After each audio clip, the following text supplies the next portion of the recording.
Hi everyone, my name is Stacy. Recently I had to give up everything to be able to help my family, and I was not prepared for the horrors I faced, but I had to be brave because I was the only one who could take care of my loved ones.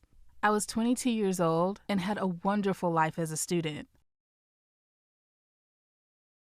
I lived far away from home, but I felt just fine. I loved studying, I had a lot of friends, and I was dating a guy I loved very much.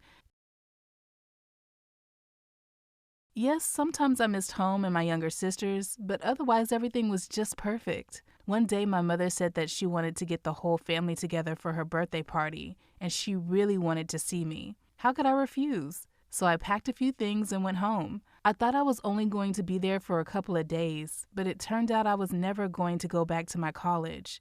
And that was the last time I saw my boyfriend.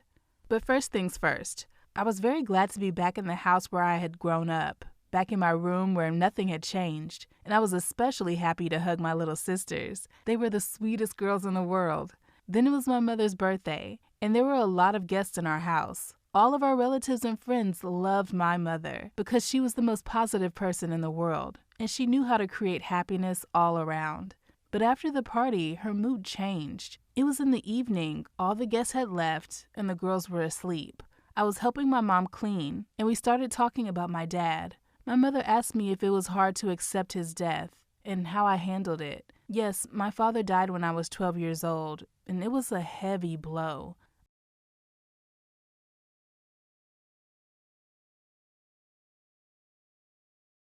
I remember how bad I felt. I cried all day and missed him so much. But it wasn't just nostalgia. My mom had a reason to mention my father. I saw tears come to her eyes, and she said it. My mother was seriously ill, and the doctor said she only had a couple of months left to live. Oh my God, this was just awful. I didn't even know what to say at that moment, so I just hugged my mom and we stood there for a while and just cried. After that, the most difficult period of my life began. We had to tell the girls that they were going to lose their mother. Imagine what a 13-year-old child feels when they learn this news. It's unbearably hard. Obviously, I couldn't leave my mom at this point in my life. More than that, I couldn't leave my sisters, so I had to drop out of college and be there for my family. I was counting on my boyfriend's support, but I couldn't get him to drop everything and move in with me. It was sad, but we decided to break up. After accepting the fact that we were going to lose my mom, we tried to live the last months as pleasantly as possible. We were together all the time.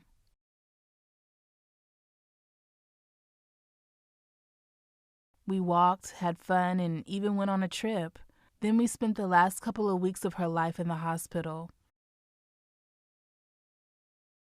I can't tell you how I felt as I watched my beloved mother fade away, but there was nothing I could do about it. So I was just there for her until the end. And then it happened. The short beats of the heartbeat sensor turned into a long, sad squeak. And my mom went into another world. We were on our own now, and now I was a mother to my sisters, and I had to take care of them and help them cope with their grief. I had to be strong for them, but it was hard. After all, I'd lost my mother too, so I tried to stay strong during the day when I was with the kids, and I spent my nights crying into my pillow. We learned to live in a new way. I drove my sisters to school every day, and then I learned how to cook and keep the house in order.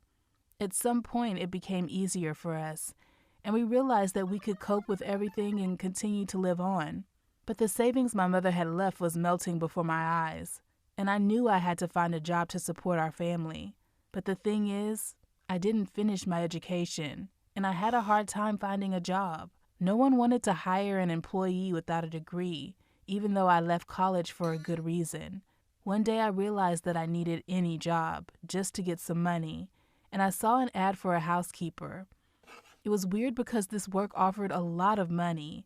It looked like a trap, but I decided to try anyway, especially since I was good at keeping the house clean.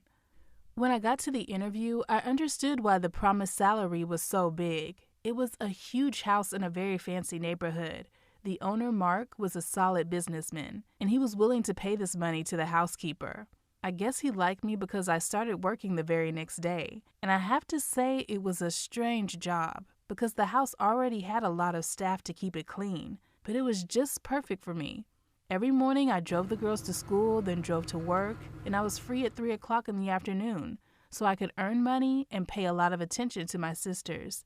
This went on for a while until I began to notice some strange behavior from the owner of the house. Sometimes he would just watch me do my job, and sometimes he would start a conversation with me. He would ask about me and was interested in what I was doing outside of work. These conversations were always awkward, and I was very shy. He even invited me to lunch with him once. Needless to say, it was the most awkward lunch of my life, but he did it for a reason. At one point, I noticed that he was just flirting with me. I didn't know what to do in this situation, so I just smiled and then tried to find a reason to leave this strange conversation. And soon, I got confirmation that he wanted me to be more than just a housekeeper. Mark's wife suddenly came home and I was told that she wanted to see me. I went to her room and she said she had to have a serious conversation with me. You know, judging by how she looked, all her conversations were serious. She gave the impression that she was a very strict woman. At first, she just asked if I liked working in their house, but then we moved on to a more sensitive topic. She asked me how her husband felt about me. It was more like an interrogation. I didn't want to talk about him flirting with me, but I started to get nervous and she cracked me. She knew something like this could be happening, and she wasn't even surprised. She said it wasn't my fault, and she knew her husband was constantly cheating on her, but now she was determined to put an end to it. And now I had to help her, or she'd throw me out of the house. Of course, I didn't want to lose this job where I was making good money, so I had to do it. I had to give her clear proof of her husband's infidelity, and she said she would reward me for it. I didn't know how I could do it, and I was confused for a couple of days, but then I decided to just record our conversation on the phone, and soon I succeeded. Her husband and I were alone again, and he started hitting on me again. As soon as I realized I had enough evidence, I lied and said that I had to go. I got the tape and I sent it to Mark's wife, but it wasn't enough. She was very unhappy with what I recorded for her, and she was going to fire me, but I asked for a second chance. She needed video evidence, not just silly talk. If I didn't succeed, I would have to leave the house immediately. I was nervous all night, and I didn't know what to do. I couldn't lose this job because I had to take care of my sisters. They only had me, and I couldn't let them down. In addition, this businessman was acting dishonestly, cheating on his wife, and he had to be punished. Soon I found the courage and I was determined to do it. The next day, Mark started flirting with me again, but much more openly, so I had to act. I hinted that I was going to clean the bedroom and winked at him. Then I quickly hid my phone with the camera on behind the curtain so he wouldn't see it. Soon Mark came in the bedroom and continued our conversation. Then he admitted that he had hired me because I seemed to him to be very beautiful and sweet. He took my hand and after a second he kissed me. The worst part was that I had to play along with him to get the video. I don't know how it would have ended if he hadn't heard a car pull into the driveway. I don't even want to think about it. Mark went to meet the guest and I grabbed my phone and ran out of the house. Later, I met with his wife and showed her the video. She was pleased. It was important for her to have this in order to accuse Mark of cheating, because this way she would be able to sue him for the property and punish him for his constant infidelity. As she had promised, I was rewarded, and it was a huge amount of money for me. I couldn't have made that much in a whole year.